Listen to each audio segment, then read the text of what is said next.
Así fue precisamente a Juan Bautista Colbert, ministro de Finanzas de Luis XIV, al que le dijeron esa frase que se convirtió en el lema del liberalismo: dejar hacer, dejar pasar. Desde luego la palabra liberalismo viene de la palabra libertad. La palabra libertad, que es sin duda uno de los grandes valores humanos.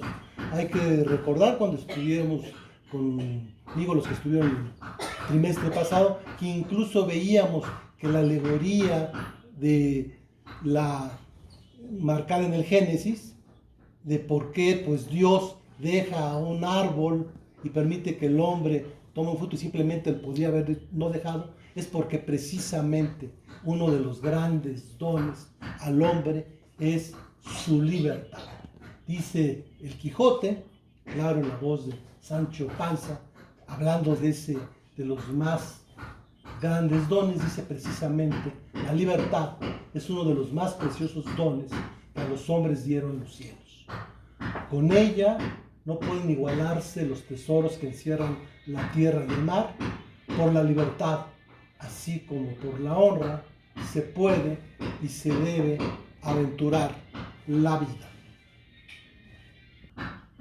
Siempre se ha considerado a John Locke alguien que curiosamente fue médico, filósofo, pero acabó siendo uno de los padres de la ciencia política y sin duda el gran padre del liberalismo en esa obra sobre el ensayo del gobierno civil.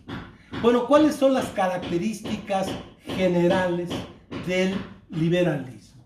La primera idea, por eso se habla de Estado de Derecho, de Estado liberal de derecho, es que contra lo que sucedía en el absolutismo, en el que el rey era absoluto, no tenía ningún límite ni en la ley ni en absolutamente nada, se establece el principio de que tanto, desde luego, gobernados, pero también gobernantes, tienen que estar sujetos a la ley. La ley está por encima absolutamente de todos. Ni siquiera el rey, ni siquiera el presidente, ni el Congreso, ni el Papa, nadie puede estar por encima de la ley. Es la norma suprema a la que todo mundo tiene que someterse. Desde luego el problema que enfrentó Baudin, el gran teórico de la soberanía, es decir, que no podía el creador estar abajo de su criatura. Esto es, que no se podía, si el rey que era el soberano y cuya potestad era crear la ley, estar sometida a la ley. Por lo tanto, el rey estaba por encima de la ley. Entonces, ¿qué es lo que tuvo que utilizarse y crearse? Entre otros, por la imagen que vemos, que es la de Juan Jacobo Rousseau, la idea de la soberanía popular. ¿Esto qué significa?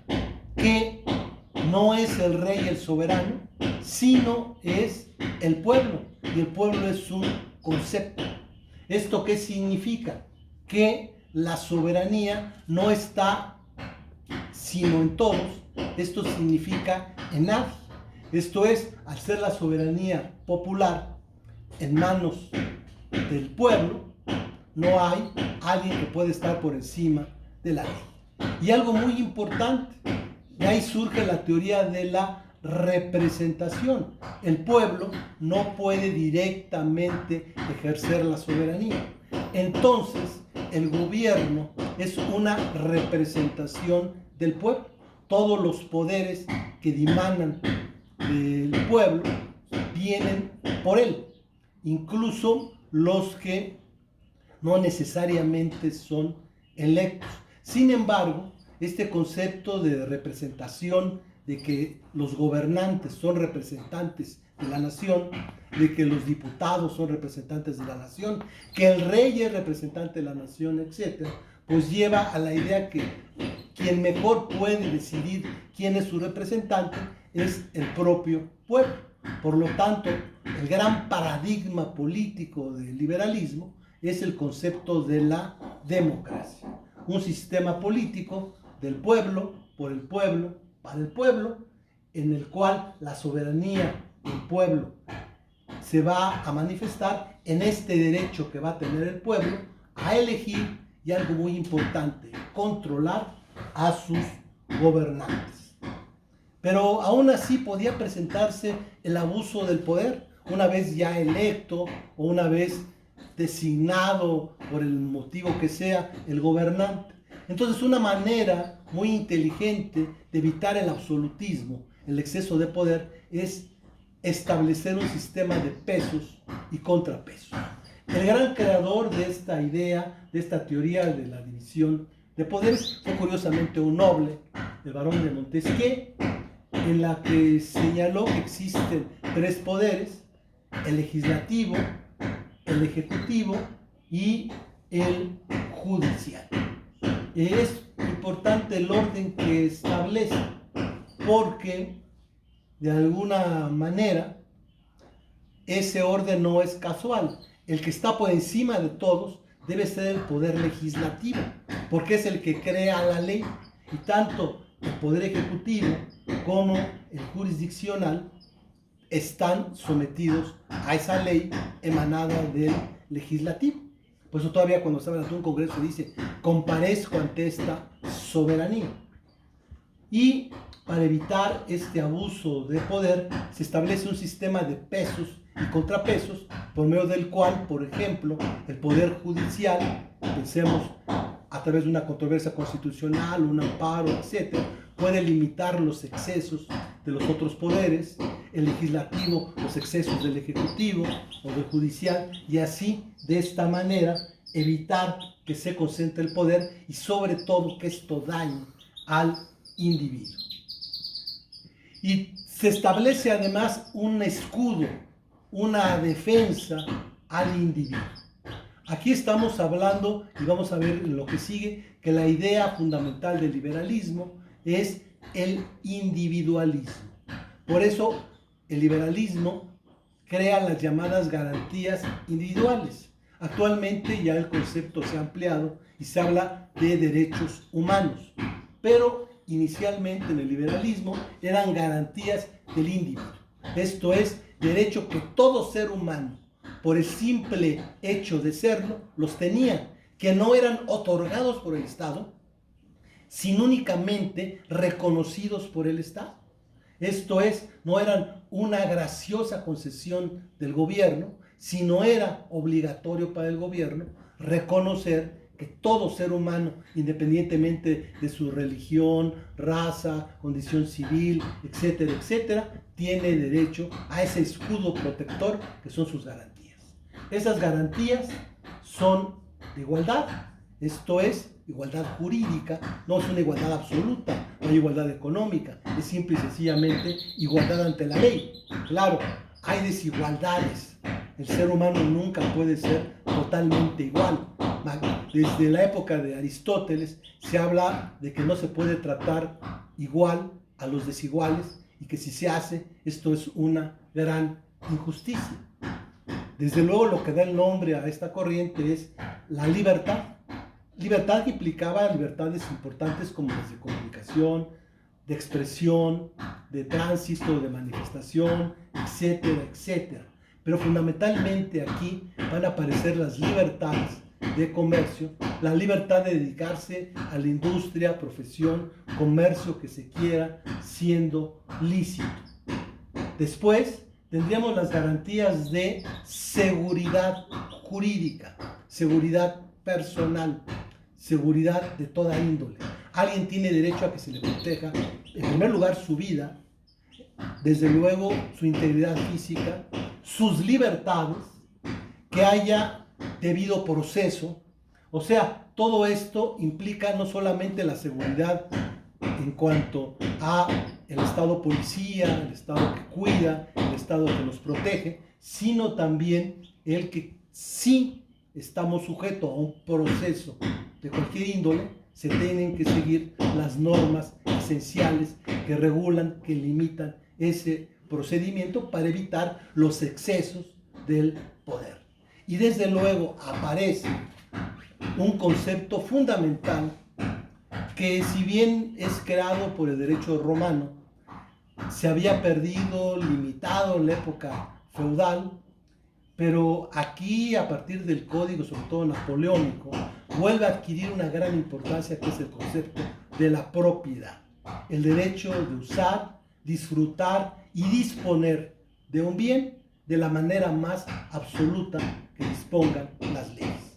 La propiedad así se convierte en algo fundamental que asegura la igualdad, la libertad y la seguridad. Por lo tanto, la defensa de la propiedad privada, pues es una de las garantías fundamentales que todo individuo tiene, independientemente de su nacionalidad, raza, sexo, ideas, creencias, etc. Algo que ya vimos que está ligado a lo anterior es que el liberalismo toma como motor fundamental la iniciativa individual. Esto es, el ser humano ya no tiene que hacer solo aquello que se le ordena, como era en la época feudal, lo que Dios dice, ni como era en la época absolutista, lo que el rey dice. Ahora el individuo es el gran arquitecto de su destino, es el gran constructor de su propia vida. Por esto la iniciativa individual implica la capacidad que cada particular tiene libremente de actuar en un régimen económico, político, y esto pues da lugar a lo que se llama capitalismo, que es lo contrario a un sistema en el cual se le obliga a una persona qué hacer o qué no hacer, qué producir, qué disponer. Aquí de esta manera el sistema de la iniciativa individual, de lo que ahora llamamos iniciativa privada, implica que es a partir de la inventiva, de la acción, de la capacidad empresarial de cada individuo, cómo va a funcionar lo político y lo económico. Y hablando de lo económico, la base fundamental, el gran paradigma del liberalismo económico es la existencia del libre mercado. Esto es, aquí se establece que ni en el comercio interno ni en el comercio internacional se deben establecer trabas. Que cada individuo es libre de vender lo que quiera, de comprar lo que quiera, de exportar e importar, de que puede dedicarse a la industria, profesión, comercio, que sea, con algunas excepciones que sí se considerarían actividades ilícitas, pero todo lo demás, en general, cada quien es libre de elegir qué profesión sigo, qué actividad que vendo, que compro. Y esa es la base para que funcione un sistema económico en el cual no haya quién determina y qué se produce, cómo se produce, para quién se produce, sino que sea el mercado, a través de las fuerzas fundamentales de la oferta y la demanda, la que determine qué se produce, en qué cantidad y a qué precio. Y de esta manera se va a lograr un equilibrio que va a ser conveniente tanto a los consumidores como a las empresas. O sea, la idea del libre comercio es un ganar, ganar, ganar para todos los agentes económicos. Y claro, ¿qué es lo que se tiene que evitar si esto funciona muy bien? Como vamos a ver con Adam Smith, esto parece que está manejado por una mano divina, por una mano mágica. Entonces lo que hay que hacer es, gobierno, Estado, no te metas. Ahora sí, calladito te ves más bonito. Mejor deja hacer y deja pasar. Este fue y es el gran lema del liberalismo. Estado, limítate a lo que son tus funciones de seguridad y deja que lo demás lo realicen los particulares. Incluso el extremo era la idea de lo que se llama el Estado policía o Estado gendarme. Esto es, el Estado, la única función era asegurar que las personas disfrutaran de su seguridad, de su propiedad, de su vida, de sus libertades y nada más. Esto es la protección con respecto al exterior, el ejército, la protección con respecto al interior y desde luego la administración de justicia. Todo lo demás no debería intervenir el Estado y desde luego no intervenir en la economía. Esto es, dejar que cada individuo, en forma de una colectividad de muchos compradores y muchos vendedores, decida qué es lo mejor. El liberalismo se divide fundamentalmente en dos grandes partes, que es el liberalismo político, el liberalismo económico, y ha ido transformándose, evolucionando.